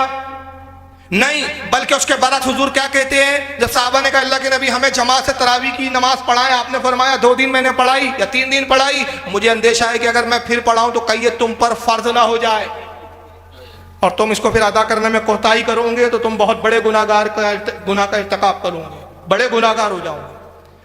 किसने तरावी की जमात कायम की? बोलो भाई। हज़रत उमर फारूक ने, हुजूर के विसाल के तकरीबन 2.5 साल 3 साल के बाद। हज़रत उमर को ये उसूल नहीं मालूम था कि अल्लाह के नबी ने तो हुक्म नहीं दिया, मैं वो काम क्यों करूं? और फिर तरावी की जमात कायम ही नहीं की बल्कि उसको वाजिब करार दे दिया। साहब भाई वाजिब कैसे हो गई? आइए तीसरी दलील सुने। उस्मान गनी के जमाने में एक अजान का इजाफा हुआ। खुतबे से पहले की अजान हुजूर के जमाने में नहीं होती थी, या वो सॉरी खुतबे से वो पहली वाली अजान होती थी। कौन सी? जुमे के दिन। सिर्फ खुतबे के पहले एक अजान होती थी, उससे पहली एक अजान है वो उस्मान गनी ने शुरू किया। क्या उस्मान गनी को नहीं मालूम था कि रसूलुल्लाह ने इसका हुक्म नहीं दिया? मगर उन्होंने देखा कि लोग फैल गए हैं, मदीना बढ़ चुका था उनके ज़माने तक। बहुत से वो लोग हैं कि जिनको पहली अजान से इत्तला नहीं होती तो एक और अजान बढ़ा दो, ताकि जिनको इत्तला नहीं हुई, जो अपने कारोबार में मसरूफ है, दूसरी अजान सुनने के बाद कम से कम जुमा पढ़ने आ जाए। दूसरी अजान का इजाफा किया। अमीर माविया ने अपने ज़माने में मस्जिद नबवी में मेहराब तामीर किया। रसूल के ज़माने में मेहराब नहीं था। मेहराब की रस्म किसने निकाली मालूम है आपको? हज़रत अमीर माविया ने। और एक और बड़ी इश्क की बात बताऊं मैं आपको, यार बात आ गई मेहराब पर। उमर बिन अब्दुल अजीज पहले मुजद्दिद है, साहबी नहीं है, ताबई भी नहीं है, तबे ताबई। हजरत उमर बिन अब्दुल अजीज रदी अल्लाह ताला अन्हु ने अपने ज़माने में, यह हज्जाज के ज़माने में मस्जिद नबी की तामीर की और खूबड़ी खूबसूरत बनाया। तो उन्होंने मेहराब को क्या किया? मेहराब को कुछ आगे बढ़ा दिया। मतलब मैं समझा पा रहा हूं कि नहीं समझ? आप समझ रहे हैं ना बात? क्या किया? मेहराब पीछे थी, उसको क्या कर दिया? आगे बढ़ा दिया। क्यों आगे बढ़ाया? पूछा गया कि अब्दुल अजीज आपने वो काम क्यों किया जो साहबा ने नहीं किया? हुजूर के ज़माने में जो मुसल्ला था वो पीछे चला गया और आपके ज़माने में मुसल्ला आगे आ गया। उन्होंने कहा तुम नहीं समझोगे, ये मोहब्बत की बात है। वो सहाबा थे जो नबी के मुसल्ले पे खड़े होते थे। आज वैसे लोग नहीं सहाबा की तरह के नबी की जगह खड़े हो। मैंने मुसल्ला इसलिए आगे कर दिया कि जहां नबी के कदम थे, अब हमारे इमाम के वहां सर हो। कहां है अब सर? इमाम का, जहां नबी के कदम। बताइए, नमाज हो रही है अल्लाह की, मगर सर कहां जा रहा है? अकीदत क्या बोल रही है? नबी की बारगाह में झुक रहा हूं, अदब में। दिल मोहब्बत रसूल में झुक रहा है, सर खुदा की बारगाह में सजदे में झुक रहा है। तो अमीर माविया ने मेहराब की तामीर की। सहाबा के बहुत बाद में हदीसों की किताबें लिखी गई। सहाबा को नहीं समझ में आया कि नबी ने हदीसों को लिखने का तो कोई हुक्म दिया नहीं, हम ही किताबें लिख लें। बाद के इमामों को क्यों समझ में आया? फिर हदीसों की मुख्तलिफ किस्में की गई, किताबों की किस्में हुई, जामे, सुनन, मुस्नद, माजम, दुनिया भर की किस्में बनाई गई। फिर हदीसों को परखने के लिए जरा और तादील का फ़न इजाद किया गया। फिर अस्मा और रिजाल पर किताबें लिखी गई, जरा और तादील पे किताबें लिखी गई। फिर हदीस को परखने के लिए अस्मा और रिजाल, जरा और तादील के फ़न के जरिए हदीसों को सही और नादुरुस्त और गलत करार दिया गया। मुझे बताइए, क्या सहाबा के ज़माने में सब हुआ? फिर फतावे देने शुरू हुए। मौलाना उलमा फतवे देते थे। आपको सिर्फ एक हवाला बता दूं कि इब्ने तैमिया, जिनको गैर मुकल्लिदीन बहुत मानते हैं, उसने फतवे की किताब लिखी जिसका नाम है मजमुउल फतावा। 35 जिल्दों में ये फतावे लिखे। इन वाबियों से पूछो कि इब्ने तैमिया के उन 35 जिल्दों को उठाओ और जलाकर राख कर दो, आग लगा दो। इसलिए कि तुम्हारा तो कहना है कि हमें सिर्फ कुरान और हदीस काफ़ी है, हम किसी इमाम और आलिम को नहीं मानते, तो अपने बाप इब्ने तैमिया की 35 जिल्दों की फतावे क्यों छापते हो जी? इसकी ज़रूरत क्या है? क्या साहबा ने कोई फतावे की किताब छापी? कभी नहीं मिलेगा। वजह क्या है? उसूल शरा ये है कि जिस चीज से शरीयत मना ना करे वो काम क्या है? जायज है। अब ये हम नहीं कहते। आइए जरा हदीसी सुन लीजिए आप इस ताल्लुक से। दुरूद शरीफ पढ़ें। अल्लाहुम्मा सल्ली अला, दिखाइए भाई स्क्रीन पे, सल्लल्लाहु तआला अलैहि वसल्लम। अल्लाहुम्मा सल्ली अला सय्यिदना मौलाना मुहम्मदिन अदद मा फी इल्मिल्लाहि सलातम दाइमतम बिदवाम मुल्किल्लाहि सल्लल्लाहु तआला। देख रहे हैं किताब कौन सी है? सुनन इब्ने माजा। सुनन इब्ने माजा बाबुल अतीमा, यानी खाने का बयान। इमाम इब्ने माजा हदीस नंबर 3366 के तहत यह हदीस लाए हैं। इमाम इब्ने माजा कहते हैं, अन सलमान अल फारसी काला सुइल रसूलुल्लाह सल्लल्लाहु अलैहि वसल्लम अनिस समनी वल जुब्न वल फिरा। हज़रत सलमान फारसी रज़ी अल्लाह ताला अन्हु रिवायत करते हैं कि अल्लाह के रसूल से लोगों ने सवाल किया, पूछा, अल्लाह के नबी घी के बारे में क्या हुक्म है? हमें घी का हुक्म बयान फरमाए। पनीर के बारे में क्या हुक्म है? बयान फरमाए। और वल फिरा, फिरा के 2 तर्जुमे किए लोगों ने। एक ये है कि जंगली गधा होता है ना, उसके बारे में। और बाद ने इसका ये मफहूम दिया कि फिरा से मुराद हुआ है चमड़े का लिबास। चमड़े का लिबास पहनने का क्या हुक्म है? अब बहरहाल या तो चमड़े का लिबास है या वह जंगली गधा है। तो 3 चीजों के बारे में नबी से पूछा जा रहा है, अल्लाह के नबी इनके खाने के बारे में, इनके इस्तेमाल के बारे में क्या हुक्म है? क्या हम घी खा सकते हैं? क्या हम पनीर खा सकते हैं? क्या जंगली गधे का गोश्त खा सकते हैं? या हम उस जानवर का लिबास का जो है चमड़े का लिबास पहन सकते हैं जिन जानवरों को आमतौर पे खाया नहीं जाता, जो हलाल नहीं है सिवाय सुअर के? अल्लाह के नबी ने क्या जवाब देना चाहिए था? बोलो, सीधा सा एक जवाब, भाई घी हलाल है, पनीर हलाल है, जंगली गधा हराम। हराम बता देते, हलाल बताते नहीं। नबी ने एक उसूल और ज़ाब्ता दे दिया, कहा कि आने वाले दिनों में ऐसी कई चीजें आएंगी जिसके हलाल और हराम में तुम कंफ्यूज हो जाओगे, मेरी हदीस तुम्हें मिलेंगी नहीं, अल्लाह के कलाम में वो चीज मिलेगा नहीं। तो एक उसूल और साब्ता का क्या दे रहे, आका फरमाते काला अल हलाल मा अहलल्लाहु फी किताबिही, कहा सुनो जो कुछ हलाल है अल्लाह ने अपनी किताब कुरान में बयान कर दिया है, वल हराम मा हर्रमल्लाहु फी किताबिही, और जो कुछ हराम है वो भी अल्लाह ने अपनी किताब में बयान कर दिया है, वमा सकता अनु फवा मिम्मा अफा अन, और कहा जिस चीज के बारे में अल्लाह रसूल खामोश हो वो चीज तुम्हारे लिए जायज है। वाह सुभान अल्लाह सुभान। जिसको अल्लाह ने मना ना किया हो वो जायज, जिसको रसूल ने मना ना किया हो वो जायज, जिसको मना किया गया किताबुल्लाह में बयान कर दिया, और जिसके बारे में किताबुल्लाह में बयान ही नहीं हुआ, न मैंने हदीस में तुम्हें रोका, तो जब मैंने नहीं रोका तो मुल्ला कौन होता है रोके? है क्या? जब नबी नहीं रोक रहा है तो मुल्ला क्यों रोक रहा है भाई?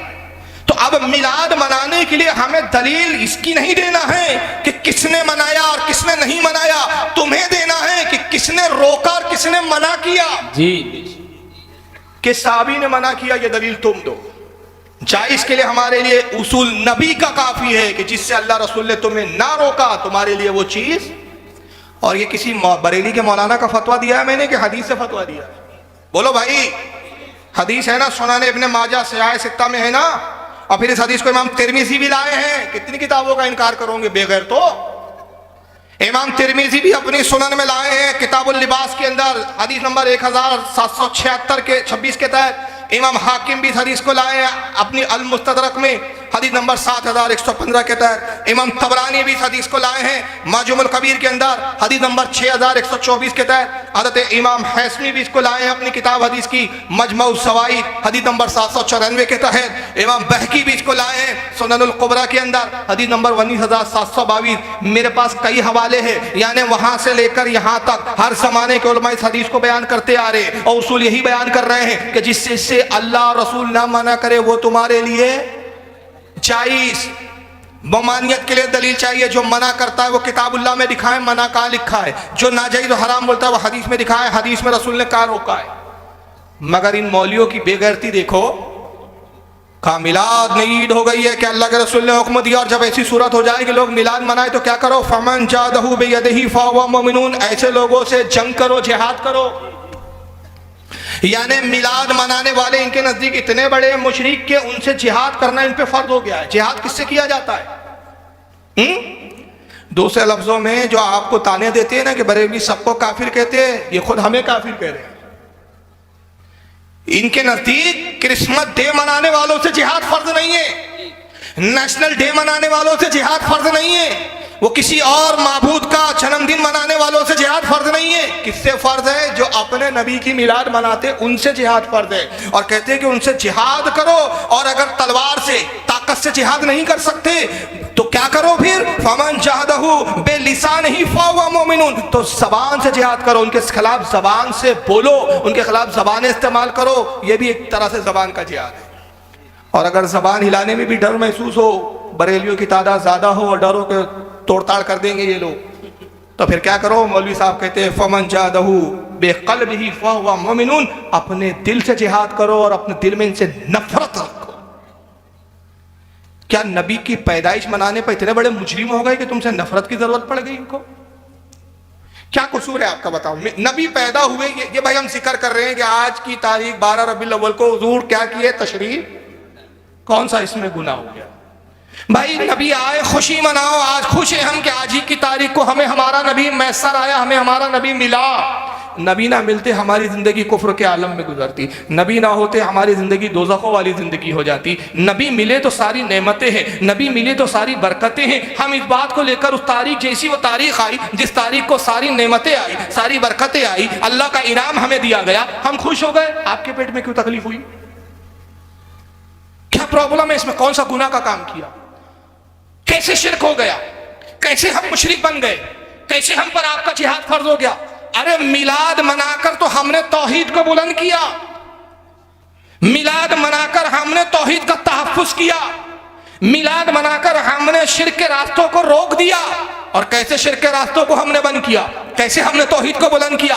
इसलिए कि हमारे बुजुर्गों ने, हमारे उलमा ने देखा कि पिछली कौमों में ऐसा भी हुआ। हजरत उज़ैर अलैहिस्सलाम 100 साल तक सोते रहे। 100 साल के बाद अल्लाह ने उनको जब बेदार किया, उम्र रुकी हुई थी, जहां थी वहीं ठहरी हुई थी, जवान के जवान थे, बेटा बूढ़ा हो गया, बाप जवान है। देखा कि भाई ये तो बहुत बड़ा कमाल हो गया, उम्रें बढ़ती है इंसानों पर, ये इंसान मालूम नहीं होते। उज़ैर अलैहिस्सलाम को कौम ने खुदा कह दिया, कहा उज़ैर अल्लाह का बंदा नहीं है, उज़ैर इंसान नहीं है, ये खुद खुदा है। जनाब ईसा अलैहिस्सलाम को लोगों ने देखा मुजिज़ा दिखाते हुए, मुर्दों को चिल्लाते हुए देखा, कौड़ियों को अच्छा करते हुए देखा, बीमारों को शिफा देते हुए, नाबीनाओं को आंखें देते हुए देखा। कहा इब्नुल्लाह है, अल्लाह के बेटे हैं। तो हमारे बुजुर्गों ने देखा कि ये तो चंद मोजिज़े थे अंबिया के, चंद मोजिज़ों को देखकर कौमों ने इन्हें खुदा का बेटा कह दिया। नबी के मोजिज़े तो बेशुमार है, नबी के मोजिज़ों की इंतहा नहीं। सूरज पलटाना नबी का मोजिज़ा है, चांद के टुकड़े करना नबी का मोजिज़ा है, मुर्दों को जिलाना नबी का मोजिज़ा है, कंकरों से कलमा पढ़ाना नबी का मोजिज़ा है। ऐसा ना हो कि कल कौम रसूलुल्लाह को भी खुदा और खुदा का बेटा कह दे। तो मिलाद मनाओ ताकि शिर्क का रास्ता बंद हो जाए। जिक्र करो मुस्तफ़ा पैदा हुए, अब्दुल्ला वालिद है, माँ आमना है, दादा अब्दुल मुत्तलिब है, ताकि कौमों के ज़हनों में बैठ जाए जो पैदा होता वो खुदा नहीं होता, जिसका बाप होता है खुदा नहीं होता, जिसकी माँ होती है वो खुदा का बेटा नहीं होता। तो हमने तो पैदाइश का जिक्र करके तहफ़्फ़ुज़ किया तौहीद का, और उल्टा चोट कोतवाल को डांटे तुमने हम पर। बेशक सुभान अल्लाह, सुभान अल्लाह। नारे तकबीर, नारे रिसालत। अल्लामा फारूक रिज़वी साहब क़िबला। ये तो बिल्कुल उल्टा ही हिसाब हो गया यार। और तुम्हारे पास सिर्फ यही घटिया दलील है, साहबा ने नहीं मनाया, साहबा ने नहीं मनाया। चलिए इनको सुन लीजिए भाई, इनको भी यही सवाल है, इनको बस ये कौन साहब है, खुदा के वास्ते डरना मत तो दिखाऊं मैं।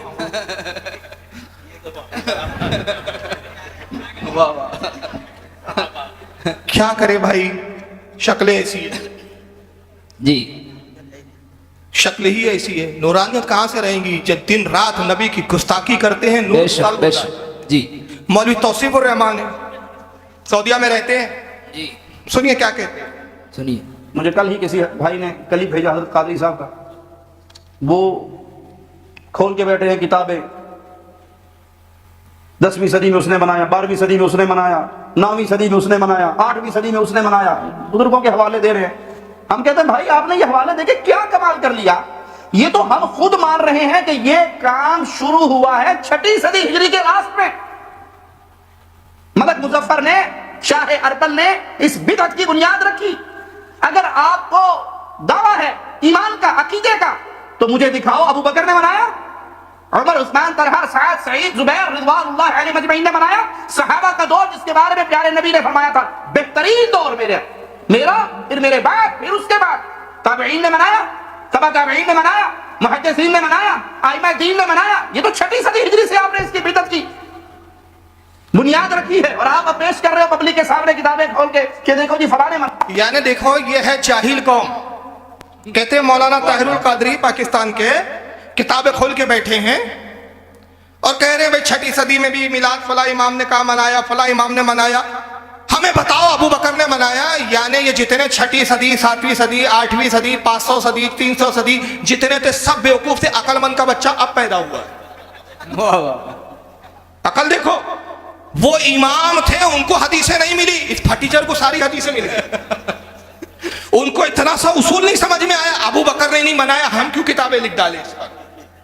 अरे जाहिल के बच्चे, सहाबा ने अगरचे नहीं मनाया, उन्हें ये हदीस का उसूल मालूम था कि सहाबा ने मुरवज्जा तरीके से नहीं मनाया, मगर नबी की मिलाद सबने मनाई। अगर मिलाद सहाबा ने ना मनाई होती तो मैं आपसे पूछता हूं, अभी 2 मिनट में साबित हो जाएगा कि सहाबा ने मिलाद मनाई थी कि नहीं मनाई थी। इनकी अकलों में क्या है मालूम है, गोबर भरा हुआ है और ऊपर ये दुपट्टे रखी है ऐसे कि अकल में कुछ घुसता नहीं है। और दुपट्टे में एक बात बता दूं, ये दुपट्टे भी इसलिए ओढ़ते हैं, कहते देखो भाई हम जो बोलते हैं 10 भाई के दड़बे में बस सुन लो, हमें मुनाजरे के चैलेंज मत किया करो तुम लोग। हम 10 बाय 10 के दड़बे में ही बोल सकते हैं। मुनाजरा, बरेलवी लोग तुम बहुत मुनाजरे करते हो, हमने दुपट्टे ओढ़ लिए ताकि बता दिया कि हम पर्दादार खवातीन हैं, गैर महरम मर्दों के सामने नहीं आते। अब ज्यादा परेशान मत करो हमें, बस हमें 10 बाय 10 के दड़बे में बोलने दो। यह है इनका उसूल। तो बहरहाल बात कहां थी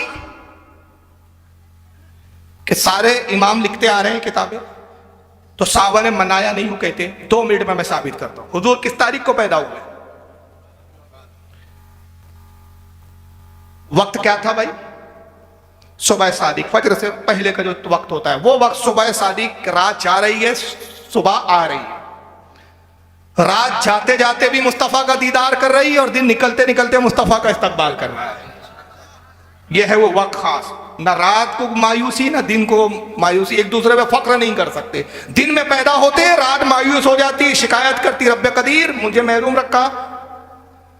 रात में पैदा होते, दिन शिकायत करता, और परवरदिगार ने कहा दोनों को शिकायत का मौका नहीं दूंगा। उस वक्त अपने हबीब को भेजूंगा कि ए रात तू भी दीदार कर ले, ए सुबह तू भी इस्तकबाल कर ले। सुबह सादिक को पैदा हुए, 12 तारीख थी, महीना कौन सा था? रबीउल अव्वल शरीफ का। अच्छा, जब हुजूर पैदा हुए तो कुछ हालात क्या थे भाई? जिब्रील ने 4 झंडे गाड़े, सुना है ना आपने? मेरे पास हदीसें हैं, अगर एक एक हदीस मतन से सुनाऊंगा बहुत वक्त ज्यादा हो जाएगा, क्योंकि कुछ और चेहरे दिखाना है ना। 4 झंडे गाड़े, बाद में 3 झंडे की रिवायत आई है। एक खाने काबा की छत पे, एक जो है मशरिक में, एक मगरिब में, एक सिदरतुल मुंतहा पे। 4 वाली रिवायत में एक सिदरतुल मुंतहा पे, 3 में सिदरतुल मुंतहा का जिक्र नहीं, मगर 4 वाली रिवायत ले कि सिदरतुल मुंतहा पे एक झंडा, खाने काबा पे एक झंडा, एक मशरिक में एक मगरिब में। ऐ जिब्रील झंडे क्यों गाड़ रहे हैं आप? झंडे क्यों लगा रहे हैं? जिब्रील ने कहा है मुस्तफा के गुलाम, समझा नहीं क्या? तो जमीन पे सैर नहीं करता, जमीन पे घूमता नहीं? तो अपने मुल्क हिंदुस्तान में रहता है ना, जहां जा रहा है एक झंडा नजर आता है। कौन सा झंडा है? 3 रंग का, ऊपर संतरी कलर ऑरेंज, बीच में व्हाइट, नीचे ग्रीन। झंडा देखा, अरे झंडा किसका है? भाई ये इंडिया की हुकूमत है, इंडिया का झंडा है। जैसे ही हम सरहद से थोड़ा आगे निकले, बाहर गए, देखा एक हरा झंडा, चांद बना है, तारा बना है। अरे भाई झंडा क्यों बदल गया? कहा हुकूमत बदल गई। पहले जो 3 झंडे देखे थे वहां हुकूमत किसी और की थी, ये जगह बदल गई, हुकूमत बदल गई, ये पाकिस्तान आ गया। अच्छा पाकिस्तान है। फिर हम आगे बढ़े तो फिर 3 पट्टे वाला आड़ा वाला हमको झंडा दिखा, एक नीला झंडा कलर है, एक संतरी, एक वाइट है। अरे भाई ये फिर झंडा बदल गया, क्रॉस में था, पहले ऐसा था, ऐसा क्यों हो गया? कहा भाई ये ईरान का झंडा है, हुकूमत बदल गई। फिर आगे बढ़े तो हमें कुछ तारों वाला झंडा नीले रंग का दिखा, भाई ये क्या है? कहा ये अमेरिका आ गया, हुकूमत बदल गई। जैसे जैसे जमीन पर हम बढ़ते गए, झंडे बदलते गए, झंडे बदले तो कहा गया हुकूमतें बदल गई। तो झंडे बदलते हैं तो हुकूमतें बदल जाती है। झंडों से हुकूमतों का पता चलता है, झंडों से हुकूमत को उसका सिंबल होता है, झंडों से हुकूमत मालूम होती है। ऐ जिब्रील झंडे क्यों गाड़े? जिब्रील कहेंगे मशरिक में इसलिए गाड़ा, मगरिब में इसलिए गाड़ा, ताकि मालूम हो जाए वो साथ आ रही है। मशरिक से मगरिब तक जिसकी हुकूमत, खाने काबा पे झंडा इसलिए गाड़ा कि खाने काबा इसका मरकज, तहतुस्सरा में झंडा इसलिए गाड़ा कि ये वो साथ है कि जिसकी हुकूमत जमीन से लेकर अर्श आजम तक इसी की हुकूमत है। वही लामका के मकी हुए, सरे अर्श तख्त नशी हुए। ये नबी है जिनके ये है मका, वो खुदा है जिसका मका नहीं। अल्लाहु अकबर। मरहबा मरहबा मरहबा मरहबा। अर्श वाले तेरी शौकत का उलू क्या जाने, खुसरवा अर्श पे उड़ता है फरेरा तेरा। झंडे गाड़े गए, खाने काबा हुजूर को सजदे में झुका, मालूम है या नहीं? सुना है या नहीं? फरिश्ते आसमान से नाजिल हुए, मुबारकबाद दिया। बीबी आमना कहती है मेरा घर रोशन हो गया, खुदा की कसम ऐसी रोशनी छाई मुस्तफ़ा की आमद से कि मैंने मुल्क के शाम के महलात को देख लिया।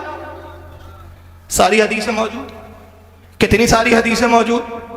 और इमाम काजी याद लिखते हैं कि हुजूर की जो दाई थी उनका नाम था शिफा। क्या नाम था? ये वालदा है हजरत अब्दुर्रहमान इब्ने औफ सहाबी रसूल की।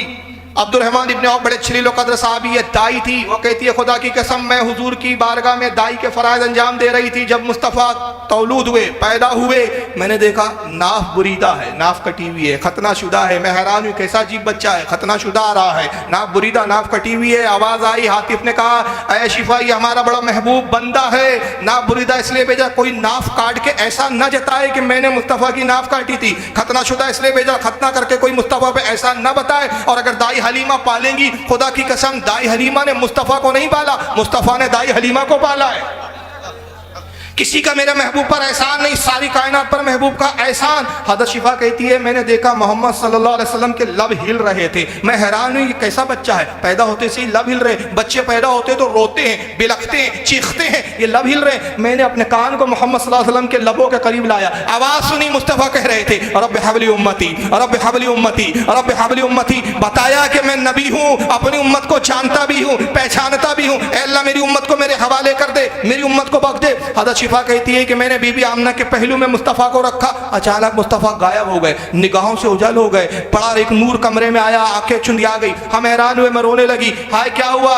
बीबी आमना पूछती है शिफा क्यों रो रही हो? कहती है बीबी क्या बताऊं, आपका बच्चा गायब हो गया, बड़ा हसीन बच्चा था, मुझे अंदेशा है कहीं जिन्नात ना उठा ले गए हो, शयातीन ने उचक ना लिया हो तुम्हारे शहजादे को। तभी आवाज आई शिफा घबराओ नहीं, फरिश्ते मोहम्मद को उठा कर ले गए ताकि जमीन की सैर करा के पूरी हुकूमत दिखा दे, ऐ महबूब तेरी हुकूमत कहाँ कहाँ है। फिर आप फरमाते कुछ फरमाती है, कुछ देर बाद मुस्तफ़ा वापस आ गए। फिर किसी ने आवाज़ दी, मैंने सुना, सुनने वाले ने, कहने वाले ने कहा मोहम्मद सल्लल्लाहु अलैहि वसल्लम की शान बड़ी अरफा और आला है, ऐ शिफा इसे फरिश्ते ले गए, इस शहजादे को, इस बच्चे को ले गए, एक तराजू में तोला, जिब्रील ने तराजू में तुलवाया, एक पल्ले में रसूलुल्लाह को रखा गया, दूसरे पल्ले में हुजूर के एक उम्मती को रखा गया। पल्ला मुस्तफ़ा वाला भारी था, फिर 2 उम्मती को रखा गया, पल्ला मुस्तफ़ा वाला भारी था, फिर 10 रखा गया, 100 रखा गया, 1000 लाख करोड़ बढ़ाते गए, यहाँ तक कि पूरी उम्मत एक पल्ले में आ गई। मुस्तफ़ा सब पर भारी थे, जिब्रील ने कहा तोलने का काम सिलसिला बंद कर दो, खुदा की कसम मोहम्मद की शान ये पूरी कायनात एक पल्ले में हो तो मुस्तफ़ा की बराबरी नहीं कर सकती।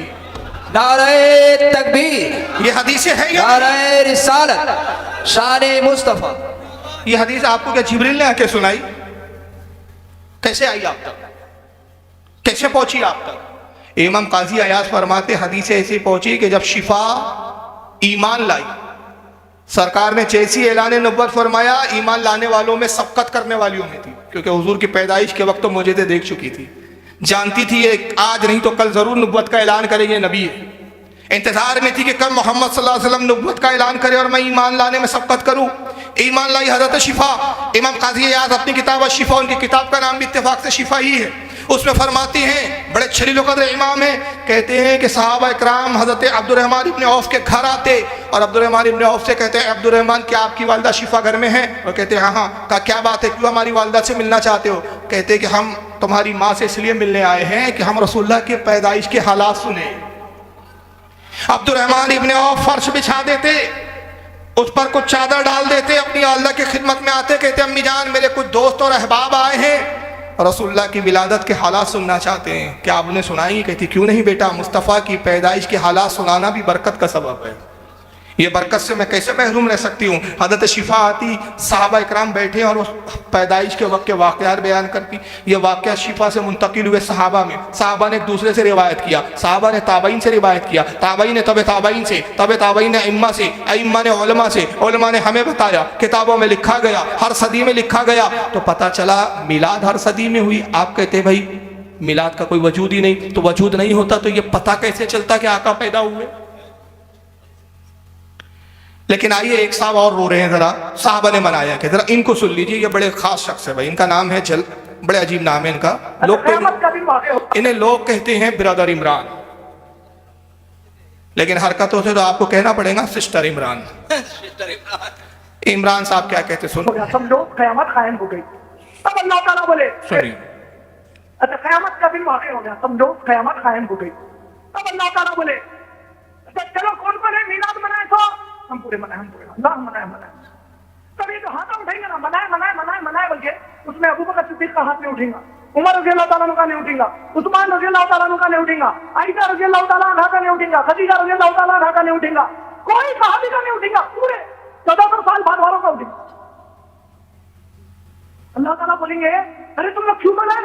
अल्लाह हमारे नबी में मोहब्बत थी, आशिक़ रसूल से मनाए। अच्छा है बात, अच्छा अबू बकर तुम क्यों नहीं मनाए? क्या है कि अल्लाह माफ कर दो, बोलेंगे क्या कर रहे तुम लोग? अल्लाह पलट के बोलेगा कमबख्तों, मेरे नबी के सहाबा ने नहीं किया, वो तुम क्यों किए? हाँ आप सुनो, कयामत का दिन हो गया, कयामत का दिन आ गया, अब सारे अव्वलीन आखिरीन जमा, अल्लाह फरमाएगा कौन कौन मिलाद बनाए हाथ उठाओ। जरा मौलवी साहब की कोर्ट वाले बाबू की जरा जहालत सुनो, ये मजमा बैठा बड़ा कसीर मजमा। अब मैं एक सवाल करता हूँ, इस जलसे में कौन कौन लोग हैं जो खाना खा के आए हैं? जरा हाथ उठाए। सभी खाना खा के आए? दो चार कम है, मतलब सब खाने वाले लोग ज्यादा है इसमें। चलो अच्छी बात है। कुछ लोगों ने नहीं उठाया, यानी बहुत कम लोग हैं जो खाना खा के नहीं आए, जलसे के बाद खाएंगे। मैंने भी नहीं खाया, मैं भी जलसे की बात खाऊंगा। अच्छा ये बताएं, अब दूसरा सवाल थोड़ा सा पेचीदा सवाल है। कौन है जो मादर वतन खा के आया है? नहीं समझे आप? या पाबंदी है क्या? अच्छा पाबंदी, हाँ? मादर वतन में पाबंदी है? नहीं समझे ही नहीं है हमारे यहाँ, ये बड़ा महज़ब लफ्ज है। हाँ पाबंदी है, प्रतिबंध नहीं है, लेकिन समझे नहीं। अच्छा चलो अब मैं क्लियर बोलता हूँ। कौन है जो गोश्त खा के आया और वो भी उसका? आप समझे? मादर वतन, हमारे हम वतन, उनकी मादर वालदा मोहतरमा, काफी है ना? कौन है जो वो गोश्त खा? अच्छा चलो कोई भी मुर्गी का गोश्त कौन खा के आया? चलिए मुर्गी का कौन? उठाइए, शर्माइए मत, मैं इसको समझाने के लिए चीज बोल रहा हूँ, मैं तफरी नहीं कर रहा हूँ। आप उठाया, कौन है जो गोश्त खा के आया? दो चार लोग, सब सब्जी खा के आए हैं क्या? भाई ये हाथ क्यों उठा रहा हूं मैं? मौलवी की जहालत समझो आप। इसलिए कि मैं इस मजमे की कैफियतों से, हालात से नावाकिफ हूं। मुझे नहीं मालूम कौन खा के आया कौन नहीं खा के आया। वो नबी की शान है, अल्लाह की अता से कि ईसा मसीह कहते तुम क्या खाते हो वो भी मैं जानता हूं, क्या छुपाते हो वो भी मैं जानता हूं, अल्लाह के बताने से, अल्लाह के दिए हुए इल्म से। तो जिस अल्लाह ने ईसा को ये इल्म दिया कि क्या खाए वो भी बताएं, क्या छुपाए वो भी बताएं, वो अल्लाह कितना बाखबर होगा।